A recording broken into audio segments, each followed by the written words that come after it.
Welcome back to Inside City Hall, where we are bringing you the next installment in our continuing series, New York's Big Bet. All summer long, we've been taking a closer look at the competitive process for a downstate casino license. 3 of them will be awarded later this year. Tonight, we're going to focus on a proposal in Hell's Kitchen called the Avenir. Worked on the World Trade Center projects with Larry Silverstein. This site would be an epic project. We are on the site of the future Avenir. I mean, really at the end of the day, we want to be able to share the space that we have with community. Those were the voices of some community supporters of the plan. It's being developed by Silverstein Properties, Rush Street Gaming, and Greenwood Gaming and Entertainment. It is estimated to create 4,000 construction jobs and more than 5,000 permanent jobs, and it will include a $7 billion investment all told. Here to talk more about the proposal is Dino Fusco. He's the Chief Operating Officer of Silverstein Properties. Welcome to the program. Good to see you. Thank you, Errol. Happy to be here. For those who aren't clear on it, this is like 11th Avenue at like 40th Street? It's 11th Avenue between 40th and 41st Street. It's actually an interesting area. It's 1 block north of the Javits Center. It's a 3 to 15-minute walk from all the major New York City attraction and transportation hubs. It's very well located. And part of the proposal is 1,000 hotel and hospitality suites run by Hyatt. Correct. We have created a project that includes 1,000 hotel rooms, a community art center at the base, a food court that has 700 seats. And the intent is for those food hall participants to be local restaurateurs in the community. We also have signature restaurants from Danny Meyer, a New York staple, and Steven Starr, also important in New York.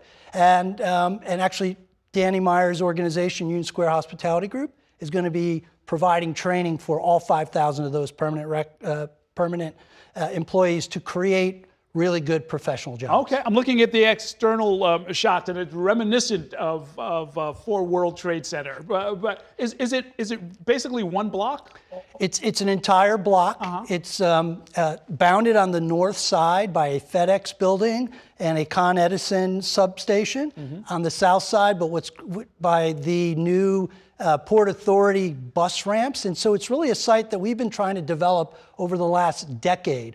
We tried residential rental, we tried condos, we tried life science. It really doesn't lend itself for that kind of use because it's a bit of an industrial site in an otherwise very vibrant part of Hell's Kitchen. And we think the Avenir is perfectly suited to bring activity and people and more visitors to that location. Do you need any zoning changes? Could this technically be done as of right? It can be done as of right. We were one of the 8 applicants that was automatically eligible to build a casino on that site because of existing zoning conditions. Okay. What are the elected leaders saying? I know some of them are hostile to any casino anywhere in Manhattan. Well, and we know that one proposal in Hudson Yards, which is actually not that far from this location, decided to pull their application. So we've been meeting with the elected officials, the community board, residents in the neighborhood for the last 3 years.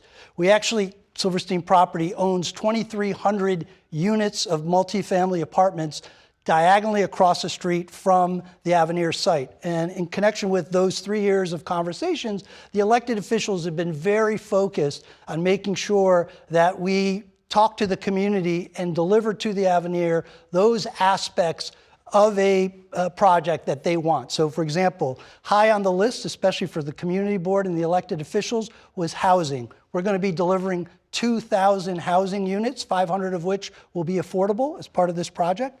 The community was also interested in jobs. The 4,000 construction jobs, the 5,000 permanent jobs are things that the community really wants. And in fact, our residents, who we spent months speaking with, we set up kiosks in each of the lobbies of the residential complexes and had conversations with them. They want to work at the Avenir. We're going to set up job fairs. We're going to offer them the opportunity to be prepared to apply for those jobs in the 1,000-room hotel, the 12-plus restaurants, and the casino. How tall is this building going to be? The top of the building is about 800 feet. That's the tower, which will be where the hotel is located. And at the base, there is a podium that has several floors, including food hall, the community arts center. And you'll be able to visit those segments without going through the casino. The casino itself is about 12% of the project. Sure. The rest is amenity spaces that the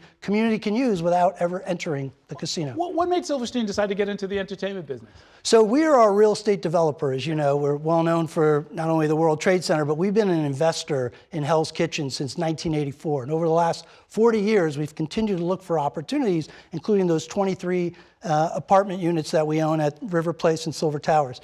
We got involved because as we were thinking about what we could put on that site, we were approached by several casino operators who had identified that as a great location for a casino.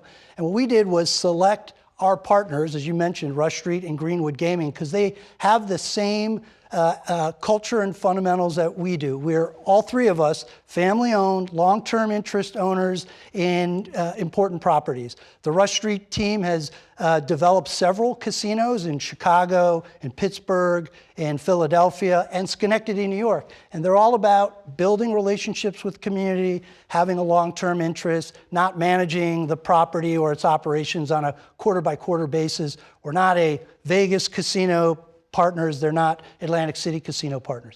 And speaking of relationships, your organization mentions giving $160 million, these numbers are so big, $160 million to support community programs like WIN, Hudson Guild, Covenant House, Rethink Food. We've premiered or featured a lot of them on this program. Why those organizations? What's the common thread there? Yeah, the common thread is that community, Hell's Kitchen, has run into issues, as many communities have. They've been very focused on housing, especially affordable housing, which is why we have those 2,000 units. They've been very focused on making sure that food insecure people are taken care of, which is why we're teaming up with Rethink Food, which will be renting space directly across the street from the Avenir, taking all the food that comes from the hotel, the food hall, and the various restaurants, packaging that up and delivering it to the community. Hudson Guild, because we need more affordable housing. WIN and Covenant House, because there's a need to shelter some of the homeless folks in the neighborhood. Okay, some quality organizations. Like I said, we feature them a lot on this program. The Avenir is going to buy bulk tickets from dozens of local entertainment venues, including Broadway and off-Broadway theaters. We spoke with the head of the Broadway League, who, at least where one of the other proposals were concerned, they seem very much against it, thinking that gaming would pull away from their entertainment dollars. Or do you have a different kind of conversation going on? Yeah, I think that our understanding of the Broadway League's concern is that the traffic and number of people that would come to a Times Square casino would make people perhaps reluctant to want to go to a Broadway show. Our proposal and our project is additive to Broadway. We are within a 5 to 15 minute walk from the Broadway Theater District. So we expect many of the patrons that are going to come to the Avenir are going to be made up of people that, a couple of people want to go to the casino, a couple of people want to go see a Broadway show. They'll be able to do that by walking to any of those venues. Again, New York City is a walking city, and the location of the Avenir makes it very, very accommodating for anyone who wants to walk to some of those locations, including the Javits Center, which is 1 block away. Yeah, no, I mean, I'm looking at all the different ways where, between the Javits Center, the bus terminal, there's probably a dock nearby. You can float people in. The cruise ships that pull up into the harbor as well. There you go. Okay, well, best of luck to you. Thanks so much for coming by to tell us about it. Thank you, Errol. Thank you for watching our YouTube channel. Let Spectrum News be your resource for balanced, in-depth political coverage, and click the subscribe button right here. You can also download our app or watch us on TV to learn more about the candidates, where they stand on the issues, and more. We'll see you then.